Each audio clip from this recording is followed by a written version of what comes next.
Thank you for the wonderful shareholder weekend, and thank you for the leadership and education you give your shareholders and the general public. My question. Large airlines are in the news negotiating labor contracts. They claim they can't pass along rising labor costs to their customers. In the annual report, you say Executive Jet is growing fast and doing great. Executive Jet seems to be able to pass along its rising labor costs to its customers. Is this because Executive Jet has a rational compensation plan that keeps employee salaries in line with billable services? If not, why does Executive Jet do well while the airlines experience troubles? Well, the big problem with the airlines is not so much what their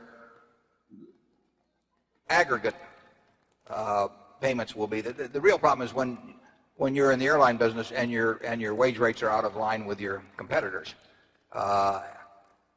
When you get right down to it, the figure to look at with an airline, among a lot of other things, but you start with the cost per available seat mile, and then you work that through based on the capacity utilization to get to the revenue per, or the cost per occupied seat mile. And you could have labor costs or any other cost. You certainly have fuel costs up dramatically for the airlines from a couple of years ago. As long as you're more efficient than your competitor and your costs are not higher than your competitor, people will continue to fly. It's when you get your costs out of line with your competitor, which was the situation where Charlie and I were directors of US Air a few years back, and our costs per seat mile were far higher than competitors, and that was fine where we didn't have competitors on many of the short routes in the east. But as a Southwest airlines would move into our territory, and they had costs, we'll say, and it is from memory, but they might have had costs of below 8 cents a seat mile, and our cost might have been 12 cents a seat mile. You know, that is, you're going to get killed eventually. They may not get to this route this year, but they'll get there next year or the year after. So if you're running a big airline, a Delta or United or whatever, if your costs are on parity or less labor costs than your other major competitors, that is much more important to you than the absolute level. And the NetJets service is not really designed to be competitive with the United Airlines or an American or something of that sort. It has a different group of competitors, and I think we have a absolutely terrific pilot force there, and we want them to be happy. But there's a lot of other ways.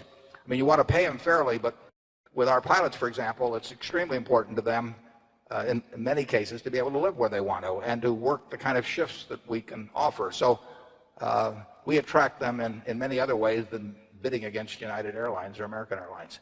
Big thing, and you can't take labor costs that are materially higher than your competitor in a business that has commodity-like characteristics such as airline seats. You just can't do it over time, and you can get away with it for a while, but sooner or later the nature of a capitalist society is that the guy with the lower costs comes in and kills you. Charlie? The airline unions are really tough, and it's interesting to see a group of people that are paid as well as airline pilots with such a brutally tough union structure.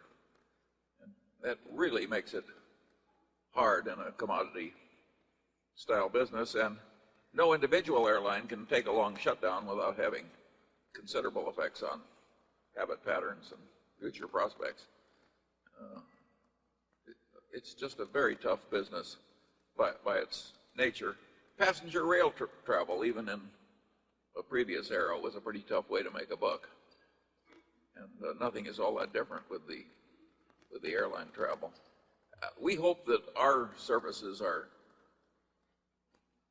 preferred by customers more than one airline seat is preferred compared to another. Yeah, fractional ownership is not a commodity business. I mean, the people care enormously about service and the assurance of safety, and I don't think that I don't think if you were buying a parachute you'd want to take necessarily take the low bid, and Now, with the big commercial airlines with millions and millions of passengers, people, I think, probably correctly assume that there's quite a similarity in both service and safety. But if you're in a business that cannot take a long strike, you're basically playing a game of chicken, with your labor unions, because they're going to lose their jobs too if you close down. So you're playing a game of chicken periodically, and it has a lot. There's a lot of games, there's a lot of game theory that gets involved. To some extent, the weaker you are, the better your bargaining position is, because if you're extremely weak, even a very short strike will put you out of business, and the people who are on the other side of the negotiating table understand that. Whereas if you have a fair amount of strength, they can push you harder. But it is no fun being in a business where you cannot take a strike.